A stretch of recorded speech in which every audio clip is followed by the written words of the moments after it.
5월 1일 방송을 시작하겠습니다. 브릭스가 새로운 통화를 출시하려고 함에 따라 24개국이 미국 달러에 반대합니다.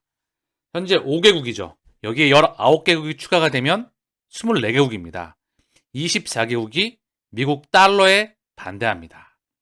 현재 총 24개국이 세계 기축통화로서 수십 년간 미국 달러의 역할에 도전할 전략적 동맹을 구축하기 위해 노력하고 있습니다.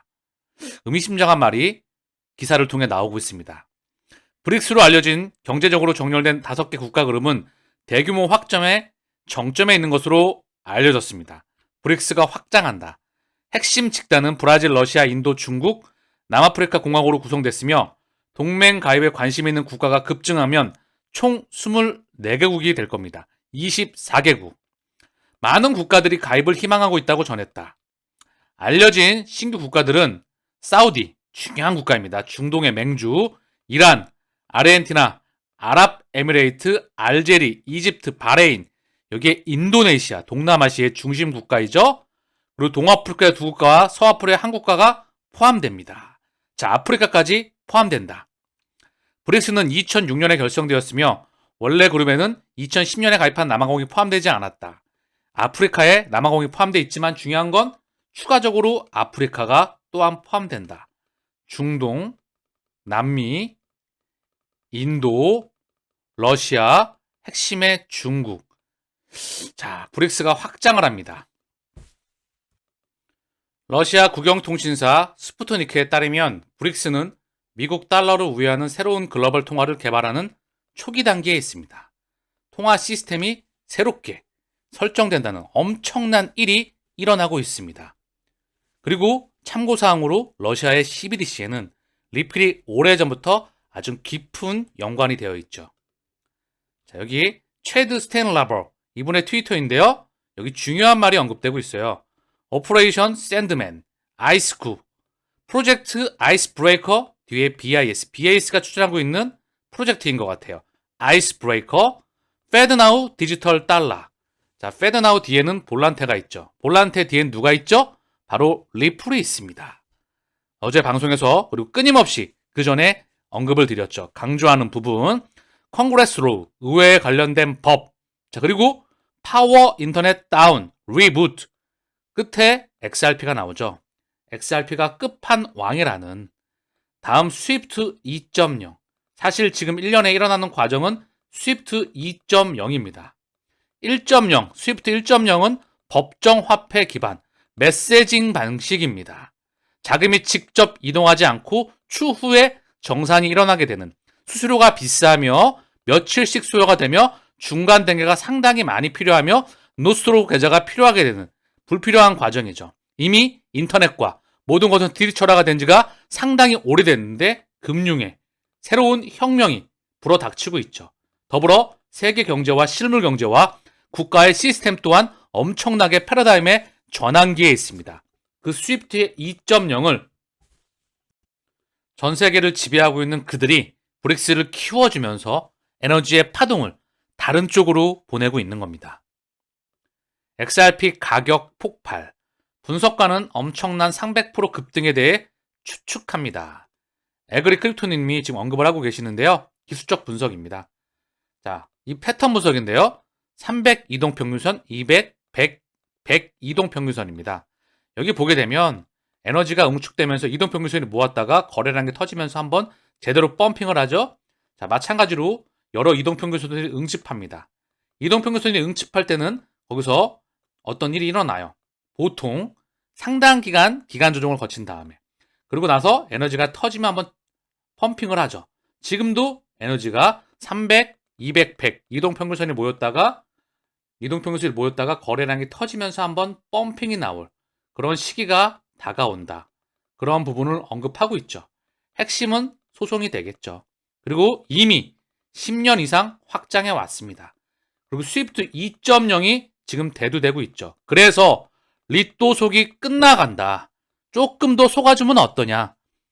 이유는 스위프트 2.0의 XRP가 심장이기 때문입니다.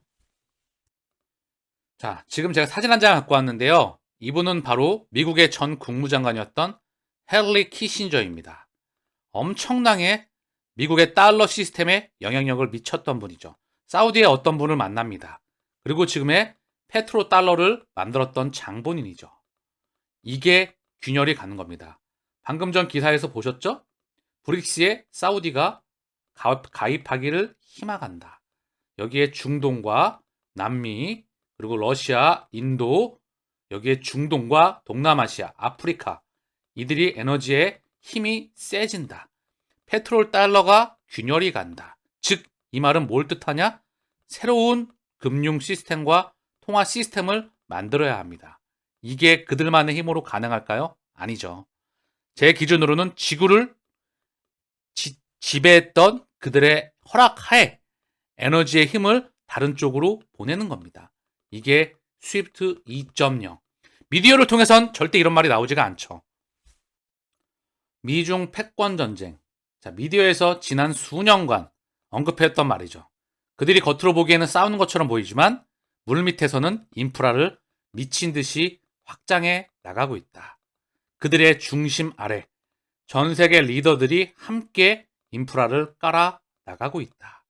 그리고 그 이면에는 지구가 많이 아프다. 대량 생산 체제를 끝내간다. 그리고 4차 산업으로 에너지의 파동을 이동시킨다. 금융 시스템은 하나의 원틀로 정의가 된다. 이제 단일 국가, 즉 세계의 국가와 세계의 통화, 즉 모든 시스템은 지구가 하나로 연결되는 시스템. 큰 그림에서 봐주시길 바랍니다.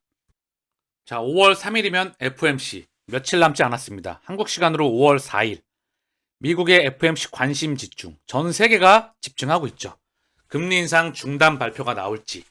자, 과거를 통해서 그리고 한번 예측을 한번 해보죠. 중요한 그림인데요. 나스닥에 지금 현재 보는 게 월봉이에요. 큰 그림이죠. 엄청난 상승 랠리. 그리고 코로나 팬데믹, 제로 금리와 무제한 양적 완화와 천문학적인 재정 정책에 의해서 증시는 미친 듯이 달렸다. 이 이후의 흐름은 어떨까요? 1년 만에 무려 5%에 가까운 자이언트 스텝. 1년 만에 금리가 5%까지 갑니다. 유례를 볼 수 없었던 1970년대 인플레 파이터 폴 볼커의 시대와 맞먹었던 그런 천문학적인 금리 인상이 나왔던 부분이에요. 미국의 기준금리 인상 추이입니다. 5%죠? 2022년 1월달 0에서 0.25에서 무려 1년 만에 5%까지. 3월달에 천문학적으로 5%, 1년이 조금 넘는 기간 안에 5%까지 올렸던, 유례를 볼 수 없었던 역사적인 일이 발생했었죠. 명분은 뭐였다? 인플레이션, 엄청난 물가 급등. 이 물가 급등의 이면은 뭐였죠? 우크라이나 전쟁과 코로나 팬데믹이었습니다. 코로나 팬데믹은 잘 풀고 있죠? 중국이 열렸습니다. 전 세계 글로벌 공급망에 대한 완화, 다시 한번 리부팅, 여기에 우크라이나 합의 소식이 나올 것 같죠. 그러면 물가는 어떻게 될까요? 이미 원자재 가격은 꺾여 있는 상황에서 연준의 스탠스는 과연 어떠한 흐름을 보일지. 자, 그리고 여기서 어느 정도 통찰력을 보셨죠? 그 다음 이제 엄청난 금리 인상과 함께 증시는 폭락했어요. 그리고 현재 기술적으로 반등이 찔끔 나와 있습니다. 금리 인상 중단 기대감과 함께. 자, 요렇죠? 자, 그럼 중단이 발표가 나오게 되면 올라갈 확률이 무척 높죠. 그렇죠? 여기서 중단하고 바로 꺾이는 게 아니고 올라간 다음에 2024년도 다가오는 경기 침체를 넘어선 퍼펙트 스톰, 디프레션, 자산 가격에 대한 폭락과 실물 경제에 대한 침체를 넘어선 2분기 경기 침체, 리세션을 넘어선 자산 디플레이션과 경기 폭락이 예정되어 있습니다. 물론 시차가 발생할 수가 있겠죠. 그 과정이 지나가야 다시 한번 새로운 세상이 펼쳐지겠죠. 그래서 2023년은 다시 한번 돌린다. 그들이 다시 한번 돌리고 나서 상승에 나온다. 증시가 상승에 나온다는 건 코인 시장은 조금 더 강력한 상승력이 나오겠죠. 아시겠죠? 시나리오 1과 2, 이 부분을 함께 병행하시면서 대비하셔라. 통화정책을 한번 쭉 볼까요? 이전과는 사뭇 다른 통화정책의 시스템이 이어지고 있습니다. 이때랑은 좀 달라요. 코로나 이전과 이후의 통화정책의 흐름이 좀 바뀌었다. 이때는 미국발 2008년도 리먼 브라더스 사태, 서브프라임 모기지 사태, 미국발 금융위기라고 하죠. 폭락을 합니다. 그리고 제로금리와 세 차례에 이은 양적 완화. 자, 이때 사실 새로운 통화 시스템을 준비했습니다. 비트코인과 블록체인이 모습을 드러나게 되죠. 저는 이게 탈중앙화가 아니라 개인의 완벽한 자유화가 아니라 보다 완전 중앙 집중된 그런 시스템에 대한 초기 시스템이었다. 그리고 프라이빗 레저를 넘어선 XRP 레저, 즉 그들 간의 블록체인인 XRP와 스위프트 2.0이 탄생하게 되죠. 2012년. 어쨌든 중요한 건 미국발 금융위기 이후에 쭉 가다가 유럽발 재정위기로 이어지게 되죠. 유럽발 재정위기는 지금까지 이어집니다. 해결이 되지가 않아요. 그리고 2014년 금리를 올린다 그랬다가 못 올렸죠. 2015년 첫 번째 금리 인상, 2016년에도 금리를 많이 올린다 그랬는데 못 올렸습니다. 왜? 브렉시트와 그리고 상하이 미락이 있게 되죠. 그리고 다시 한번 쭉 상승하면서 본격적으로 경제 성장과 더불어서 금리가 인상되죠. 그리고 마지막 금리 인상에서 금리 인상 4회인가 3회 한번 하고 증시가 빠그러집니다. 그리고 금리 인상 중단 발표와 함께 다시 한번 랠리가 나오죠. 그리고 코로나 팬데믹 북 무너지죠. 엄청난 다시 한번 4.2조 달러에서 9조 달러에 육박하는 연준 자산에 이은 달러의 엄청난 찍기. 전 세계로 풀려나가고 전 세계의 제로금리 또는 전 세계의 미국의 제로금리와 전 세계의 통화정책 완화와 재정정책이 실시가 된다는 거죠. 미국을 기준으로 해서 제로금리, 미국은 제로금리까지 갔죠. 한국도 역사상 유례를 볼 수 없었던 저금리. 각 국가가 많은 국가들이 여기에 참여를 하고 이 다음 여기서부터 엄청난 긴축 대열에 참여하게 됩니다. 그리고 나서 실물 경제는 완전히 박살나게 되죠. 그리고 증시 또한 박살나서 이 모습입니다. 바닥에서 찔끔 반등해 있다. 5월 FMC가 이 기준점을 가르겠죠. 중요한 의미를 갖는다.